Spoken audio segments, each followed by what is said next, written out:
25 तारीख को प्रदोष और 26 तारीख को शिवरात्रि।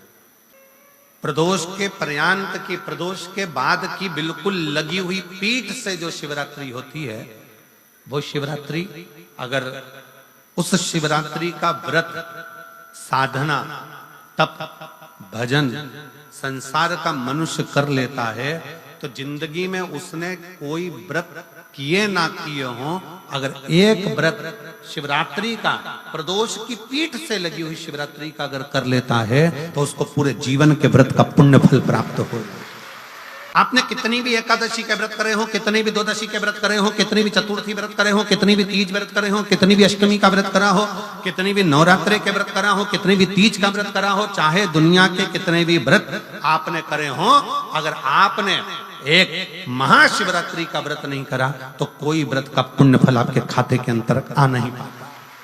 शिवरात्रि के व्रत की इतनी मूलता है। पर एक निवेदन है, अगर कोई बुजुर्ग है, कोई बीमार है, कोई बूढ़ा व्यक्ति है, बहुत बीमार है, तो उसको निवेदन है आप व्रत ये नहीं कि 24 घंटे का करो, आप व्रत 2 घंटे का कर लो, 1.5 घंटे का कर लो, 1 घंटे का कर लो, 15 मिनट का करो। पर निवेदन है कि जो बीमार व्यक्ति है वो आधे घंटे, 1 घंटा, 2 घंटा, 6 घंटा, 15 मिनट पर शंकर की शिवरात्रि का व्रत ये विचार कर करना, बहू बेटा नाते रिश्ते सबको कह देना। कोई बीमार व्यक्ति है ना, वो भी कह दे कि देख बेटा मेरा व्रत है, तो घर के लोग कहेंगे पापा आपकी तबीयत खराब, मम्मी आपकी तबीयत खराब, दादी आपकी तबीयत खराब, आप व्रत कैसे कर रही हो, बच्चे की व्रत, बच्चा कैसे व्रत कर रहा है, तो कह देना मेरा 2 घंटे का व्रत है, 2 घंटे मैं बाबा का नाम लेकर, जल चढ़ाकर, जल का आचमन कर कर मेरे बाबा की भक्ति कर लूं 2 घंटे की, मेरा व्रत पूर्ण हो जाएगा। मैं व्रत कर रहा हूं। अगर कोई बीमार है उसके लिए, अगर कोई कष्ट है शरीर में उसके लिए ऐसा व्रत है। बाकी के सभी के लिए तो वही व्रत शिवरात्रि का पूर्ण व्रत है जिसमें भगवान शंकर की विरल भक्ति को हम प्राप्त करें। कोई शिव के भक्त के पास में जब हम जाते हैं, शंकर की कथा में जब हम जाते हैं, शिव महापुराण में जब हम जाते हैं और कोई शिव भक्त का जब हम दर्शन करते हैं तो आधा दुख तो हमारा वैसे ही समाप्त हो जाता है। कितना सुंदर वर्णन किया है। जैसे प्रदोष के दिन, प्रदोष काल में जलाया गया दीप, प्रज्वलित करा गया दीप 5 स्थान पर फल देता है। कितने स्थान पर फल देता है?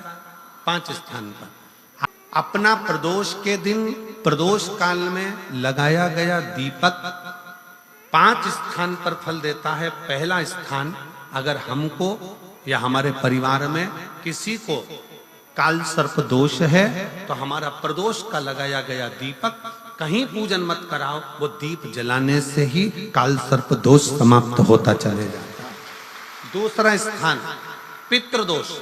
अगर किसी ने कह दिया कि तेरे घर में पितृदोष है, तेरे घर में, कई लोग बता देते हैं कि तुम्हारे घर में कई माताएं पूछती हैं मेरे घर में बेटा नहीं, मेरे घर में 3 बेटी हो गई, 4 बेटी हो गई, 5 बेटी हो गई, बेटा नहीं है, बेटा नहीं, तो किसी ने कह दिया पितृदोष है। अब तुम प्रदोष काल का लगाया गया दीपक, प्रदोष काल, प्रदोष के दिन, प्रदोष काल का जो दीपदान होता है वो सरल नहीं होता, वो सहज नहीं होता। 5 स्थान की पूर्ति करता है। पहला, जम के बोलो, पहला स्थान किस चीज के लिए? काल सर्पदोष के लिए। दूसरा, पितृदोष। कैसा भी तुम्हें कोई पितृदोष बता दे, कितना भी तुमसे कोई कह दे कि तेरे घर में पितृ का दोष है, तेरे घर में ये दोष है, अगर आप प्रदोष के दिन, प्रदोष काल में अर्थात सूर्य अस्त के समय के 2:45 तक का जो समय होता है, 2 घंटे के समय का, उसके अंतर्गत अगर आप प्रदोष काल के समय में भगवान शंकर को दीप लगाने के लिए अगर पहुंचे हो तो वो आपको फल देगा ही, पितृदोष का निवारण होगा ही। चाहे तुम कुछ करो चाहे मत करो, वो पितृ की शांति करा दे। दूसरे नंबर पर है पितृदोष। तीसरे नंबर पर है वास्तु दोष। हमारे घर का यदि वंश की वृद्धि नहीं है, 30 वर्ष शादी के हो गए, 40 वर्ष शादी के हो गए और औलाद है ही नहीं, डॉक्टर ने भी हाथ ऊंचे कर दिए, टेस्ट पे भी करवाया, IVF करवाया, सब कुछ तुमने करवा लिया, तो भी औलाद नहीं है, तब आखिरी में एक काम चालू करो।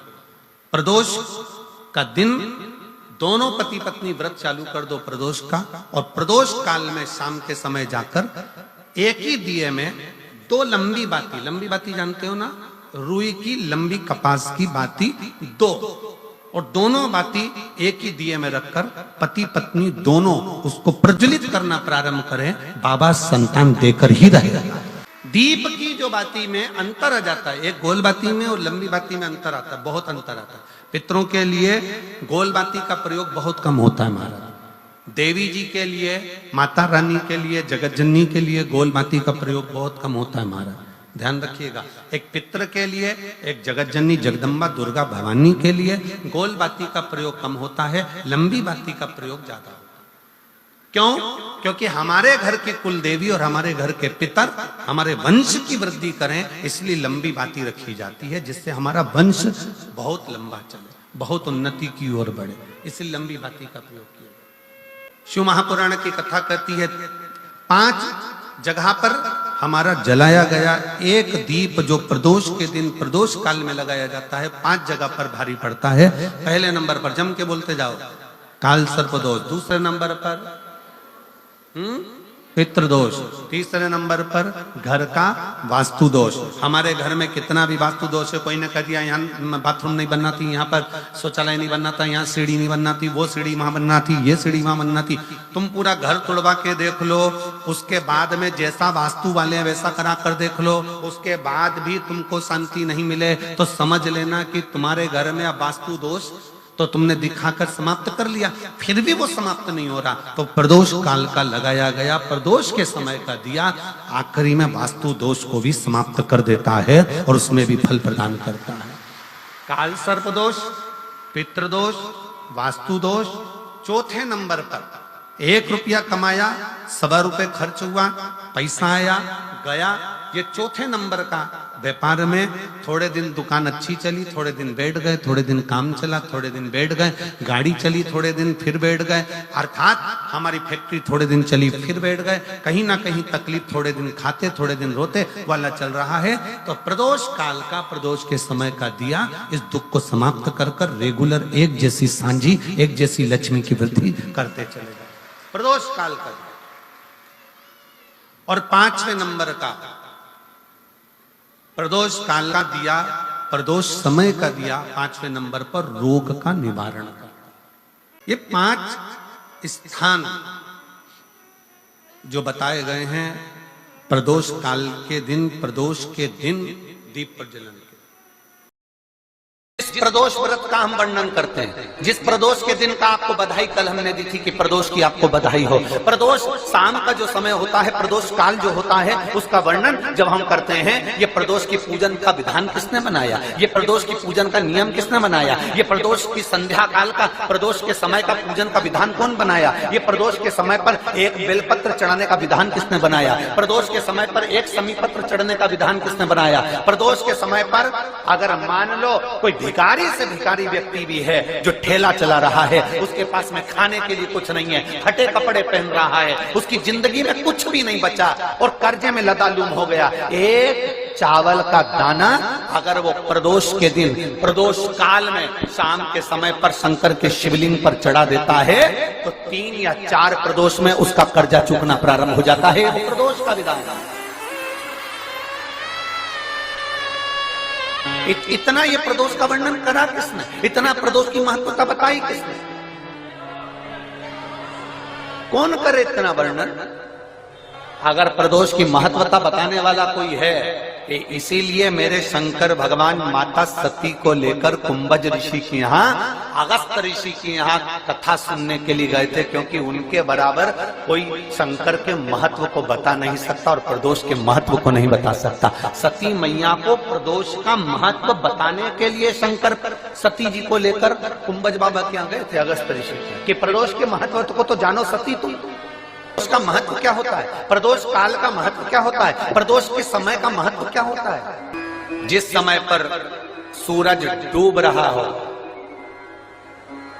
चंद्र प्रकाशित हो रहा हो, दोनों का मेल हो रहा हो, ना तो पूरा सूरज डूबा है, न पूरा चंद्र आया है, न पूरा अंधेरा है, ना पूरा उजाला है, उस समय को प्रदोष काल कहा गया, उस समय को प्रदोष का समय कहा, प्रदोष काल कहा। अब कई लोग हमसे कहते हैं गुरुजी आप हमको प्रदोष का समय बताया करो कि प्रदोष काल किसको कहते हैं, प्रदोष का समय किसको कहते हैं। आप तो ये अंदाजा लगाकर रखो कि दिन ढल रहा हो,